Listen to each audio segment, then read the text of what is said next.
네, 안녕하세요. 허브증권 방송의 차호영 이사입니다. 꾸준하게 강의가 진행이 될 것이기 때문에 채널 구독과 좋아요 해주시고 강의 자료는 홈페이지에 정리해 놨으니까 홈페이지에서 확인 가능합니다. 오늘 강의 시작하겠습니다. 기초 강의 61강입니다. 투자 심리 지표라고 하는 스토캐스틱에 대해서 설명을 드릴 건데요. MACD와 같이 스토캐스틱은 꽤 괜찮은 신뢰할 수 있는 보조지표이기 때문에 활용 많이 해주시면 될 것 같습니다.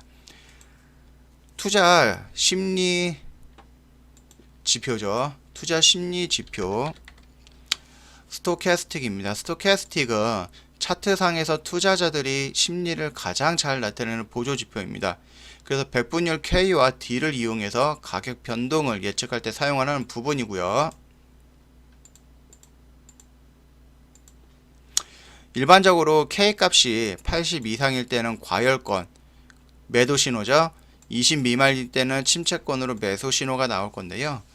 과매도 상태에서 K선이 D선을 상향 돌파할 때는 매수 관점이고요. 하향 돌파할 때는 매도 관점으로 해석을 하면 되는 부분입니다. 자, 보면은 K는 빨간색이고 D는 파란색입니다. 그러면은 20 미만일 때 침체권입니다. 과매도 상태입니다. 과매도라는 게 뭐냐? 과하게 매도가 되어 있다는 상태인 거고요. 침체권과 과매도를 같은 의미 정도로 판단을 해주시면 될 것 같아요. 그 21선 안에, 그러니까 20일 정도에 되는 과매도권 안에서 K가 D를 상향 돌파하면 매수 시점 정도로 볼 수가 있는 부분이고요. 과열권 상태 80 이상에서 빨간색 선이 파란색 선을 데드 크로스 하면은 매도의 관점으로 볼 수 있다라는 부분입니다. 자, 다시 한번 과매도의 상태에서 골든 크로스가 일어나는 것과 과매수 상태에서 골든 크로스가 일어나는 것은 차원이 조금 다를 수가 있습니다. 그러니까 그 부분에 대해서 여기에서 일어나는 골든 크로스, 이 안에서 일어나는 골든 크로스에 대해서 크게 신경 쓰시지 마시고 1차적으로 보실 거는 이 과매도 사이에서 나타나는, 이 과매도 안에서 범위 내에서 나타나는 K선과 D선의 골든 크로스, 이것만 일단 1차적으로 확인을 해주시면 될 것 같고요. 상승 추세는 언제나 과열권이며 하락 추세는 언제나 침체권입니다. 상승 각도가 완만한 상승 추세, 정배열입니다. 정배열에 대해서 다시 한번 설명을 간단하게 넘겨드릴게요. 어떤 이평선 위에 있으면은 자신의 평균 단가가 이평선보다 위에 있기 때문에 이평선 같은 경우는 평균 투자자들의 본전이라고 보시면 되는 부분이에요. 그렇기 때문에 심리적으로 안정이 되는 거고, 역배열이라고 하는 거는 평균 단가가 여기면은 투자자들의 매수, 지금 평단은 여기입니다. 죄송합니다. 평단이 여기면은 지금 현재 투자자들이 갖고 있는 주가는 여기입니다. 즉 하락이 되어 있는 상태, 즉 마이너스로 유지가 되어 있는 상태이기 때문에 굉장히 불안정한 심리 상태를 갖고 있겠죠. 정배열에서 대부분의 지표는 과열권을 나타내고요. 또한 지표 역시 과열권을 나타내게 됩니다. 그렇기 때문에 보조지표만으로 매수 매도를 판단하지 말고요.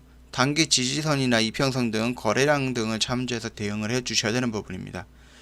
하락 추세에서는 지지선, 이평선, 보조지표 모두가 힘 한번 쓰지 못하고 무용지물이 되는 경우가 있는데요. 지난 3월에 코로나 사태가 터지면서 지수가 급락을 했을 때 어떠한 지지선과 어떠한 저항선, 어떠한 이평선, 어떠한 보조지표도 무용지물이었죠. 지수가 급락을 할 때 주가도 같이 떨어지는 부분이기 때문에 시장을 대응을 해야 되지 시장을 이기려 하면은 안 되는 부분이니까 참고 부탁드리겠고요.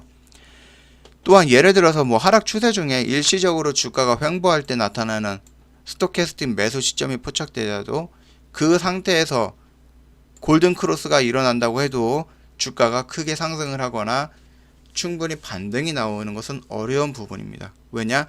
시장이 떨어지고 있고 충분히 지수가 떨어지고 있는 상태에서 매수세 자체를 감추는 상태가 나올 수도 있는 부분이기 때문입니다. 자, 보시면 알겠지만 꾸준히 종목은 하락을 하고 있어요. 그래서 과매도 구간에서 골든 크로스가 계속해서 일어나고 있는데 주가는 역시 계속해서 반등을 조금씩 주면서 하락을 하고 있습니다. 이런 부분 때문에 하락하는 구간에서 이런 보조 지표는 정상적으로 활용이 안 될 수도 있는 부분입니다. 그 부분에 대해서는 확인을 해주시고 주봉과 월봉 또는 시장의 흐름을 보면서 보조 지표 역시 대응을 해주셔야지 확률을 조금이라도 더 높일 수 있는 부분이니까 참고해 주시고요.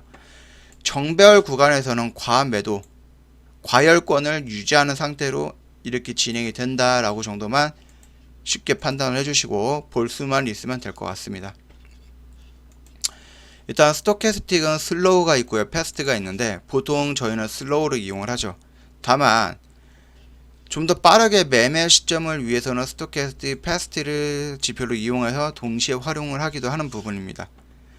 패스트는 한 템포 앞서 주가가 추세 전환을 예고하고 이어서 스토캐스틱의 추세의 강도를 표기하게 되는 부분이거든요.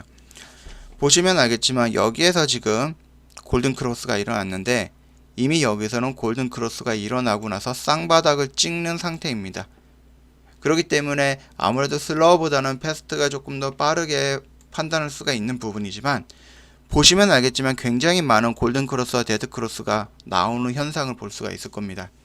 그렇기 때문에 매수 매도를 반복적으로 진행을 하다 보면은 결국은 손실로 이어지는 경우가 많이 있기 때문에 패스트보다는 조금 더 여유 있게 대응할 수 있는 슬로우를 중심으로 공부를 해보시면은 조금 더 효과가 있지 않을까라는 판단을 하고 있습니다.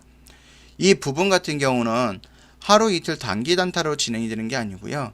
한 달, 두 달, 석 달 정도로 보는 스윙 종목으로 진입을 해서 대입을 해주시면 괜찮은 부분이니까 참고해 주시고 역시나 모든 지표 또 모든 자리는 어느 정도의 흐름 안에서 나오는 자리가 있습니다. 아무 자리나 끼워 맞춰 가지고 그게 성공했다라고 판단할 수가 있는 부분은 아닙니다. 이런 부분에 대해서 보조 지표라든지 이런 부분을 활용해서 매매하는 팁이라든지 이런 부분은 중급반에서 조금 더 보강해서 말씀을 드리도록 하겠습니다. 그 점 말씀드리고 저희 허브증권방송에서는 최대한 여러분께 도움이 될 만한 영상 찍어 올려드리고 있으니까 구독, 좋아요 눌러주시면 지속적으로 받아볼 수 있습니다. 참고해 주시고요. 금일 강의 마치겠습니다. 다음 강의 때 다시 뵙겠습니다.